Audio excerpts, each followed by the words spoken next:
I think this was the Detroit Pistons' only real chance to steal a game here. They could have went up 2-1.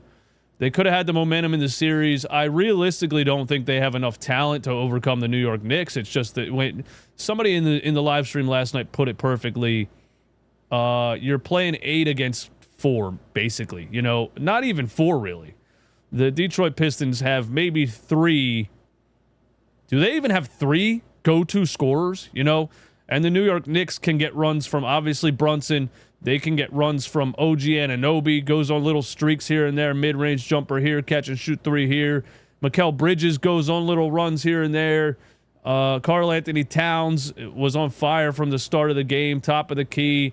Was trying to be stronger in the post. But either way, like, they have so many realistic options to score compared to the Detroit Pistons. So I thought that was the Detroit Pistons' chance to steal one, even though Detroit could have went up 2-1 and still very much lost this series, because over the course of a 7-game series, the team with the most talent usually pulls it out, even if it takes 7 games.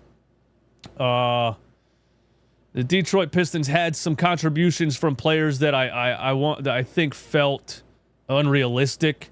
You know, Tim Hardaway Jr. was lights out in the first half, right? Was like unconscious from 3, had 4 3-pointers in the first half, and he got fouled on a 3 and hit all 3 free throws. It was a flagrant foul on Jalen Brunson.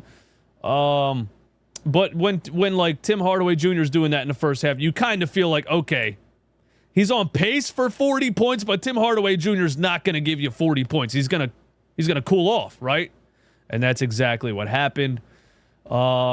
Even Dennis Schroeder doing what he was doing in the first half, and he gave you 20 off the bench a couple of games ago. Even when Dennis Schroeder's giving you a big time game, it feels like it's not going to last the whole game. It's Dennis Schroeder, you know, and like, I don't want to downplay it or throw shade at a player like that. I love the intensity and like what Dennis Schroeder brings to the game. Even on the defensive end, he was hounding Jalen Brunson the whole game. But you know, if Tim Hardaway Jr. and Dennis Schroeder are carrying you, you're going to lose the game. And so that's basically what happened. Pretty ridiculous that Jalen Duren had a jump ball in the fourth quarter in crunch time against Jalen Brunson. Didn't even have to jump to win the jump ball because he's, 7 feet tall and Jalen Brunson's a midget. No offense to little people. But he just knocked the ball out of bounds. I mean, he didn't even tip it to his team. He tipped it into the second row. And so really the Pistons, even though they don't match up, they don't have enough to match up really with the Knicks. They had chances to steal one. And in the opportunities that they had, they completely collapsed in situations like that. Then you got, half a second left. You're probably not going to get a shot off, but you'd probably want to have somebody who could accurately pass the ball in bounds. They have Jalen Duren inbounding the ball 3/4 court. Why? And he chucks it. Where'd he chuck it? Out of bounds again. So there's that. There's 2 more things I want to say about the Knicks Pistons game. B-Ball Paul was out of his mind. And I was so proud watching it because Paul Reed's not a great basketball player skill-wise. Let's all say what it is, right? But he's gotten here on sheer effort and having a really high motor, as they say. And, he did it in Philly. Always had a chip on his shoulder. The fans loved him for just how hard he works. A guy will run through a brick wall to get a loose ball. Doc Rivers hated him for some reason, refused to play him at backup center in the playoffs, kept going with DeAndre Jordan, lost the series. We always clamored for Paul Reed, right? And then Nick Nurse, for some reason, tried to turn him into a stretch 4, make him shoot threes. That's not how you should be using Paul Reed either.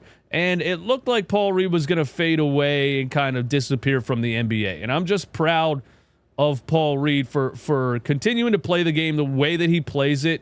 And I'm happy for him that he found a team that appreciates it, but also knows what he is and how to use him. He's just a high energy guy who's going to fly around and get offensive rebounds, and that's all you got to. That's all you got to use him for. And when you use him like that, you saw it in last night's Pistons Knicks game.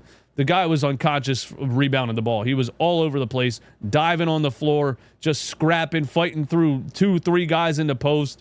Paul Reed was amazing. And really, the Pistons made the biggest run when Jalen Duren was on the bench in the fourth quarter. And Bickerstaff had to be like, when do I bring Duren back in? Because Paul Reed's giving us so much energy. Do I bring Duren back in and leave Paul Reed on the floor? Do I go crazy and play Jalen Duren and Paul Reed at the same time? Now you want shooting on the floor, right? You want scoring on the floor. You want spacing. So you probably don't do that. But looking at it in hindsight, you chose to leave Tobias Harris out there because of his shooting ability, even though he was shooting bricks the entire game. Hindsight is 20/20, but in looking back on it, your best decision might have been to go Twin Tower, Paul Reed, Jalen Duren, and bench Tobias Harris. He didn't do that. He took Paul Reed out of the game. It really felt like all the energy got sucked out of the arena when he took Paul Reed off the floor. And, I mean, Jalen Duren's a better scorer than Paul Reed, a better pick-and-roll guy, a better rim defender, even though Paul Reed had some blocks too. Tough decisions there at the end, but, like, in the long run, it's clear now that the Detroit Pistons don't have enough talent to stack up with the New York Knicks. I think they'll probably steal another game and give Pistons fans a little bit more hope, but I would say in 6 or 7, the New York Knicks, barring injury, take care of this one. And I think the last thing that I want to say is that I have to give credit to Jalen Brunson. Yes, Knicks fans, I have to give credit to Jalen Brunson. And I never discredit Jalen Brunson, by the way. I just always complain about his flopping antics. Jalen Brunson isn't getting the calls in these playoffs, and what he did was adjusted his game. He still does the little slide in front, try to get the defender to foul you from behind. They're not calling it at all.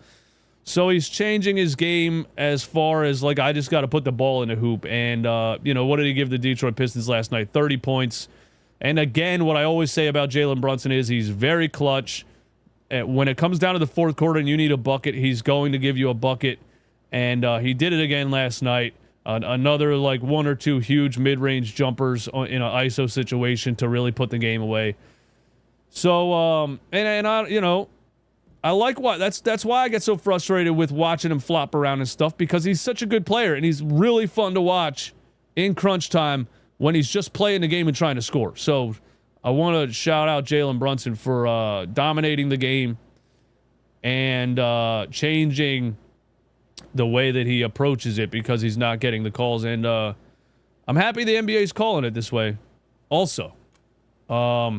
Jalen Brunson did he did go a little Captain Insano here on Tim Hardaway Jr. with the double poke in the eye right there that he got the flagrant foul for. I mean, I don't know exactly what he's trying to do right there besides poke the man in the eyes. They gave him a flagrant foul because they said it wasn't a basketball play. I mean, that's straight Captain Insano, take no mercy. Gah. You guys get the reference? Waterboy. And this too. This made me laugh, because Steve Kerr was upset that Houston Rockets fans were yelling "F you, Draymond." And last night, the Detroit Pistons fans said, "Hold my beer."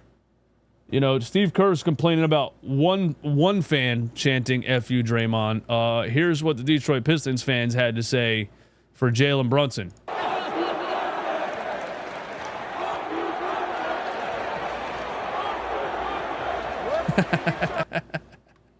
And they were doing that the whole game. And the difference between Steve Kerr and Tom Thibodeau, Steve Kerr on FU Draymond, the guy has kids. The guy has kids. And you're going to say, F you. It's just, I would. Tibbs on FU Brunson. To Jalen, those are cheers. I love that. I love that. Do I have anything else to say about the Pistons-Knicks game or series? Anytime he grabbed the ball, they booed the shit out of him. And why is that exactly? because Knicks fans are going to say that that's just hate. They just hate that he's dominating. And no, they're tired of watching the guy flop. What are we doing? It's annoying when he does foul bait, but you got to give him his props. I did that. He deserved that clutch player of the year, 1,000. Absolutely. I completely agree. It's too early to predict. I don't think it is, man. I don't think it is. I don't think the Detroit Pistons have enough. I don't think the Knicks get out of the second round, which is still going to be fun to talk shit on the Knicks because of how many bold moves they made this offseason to try to build a championship roster.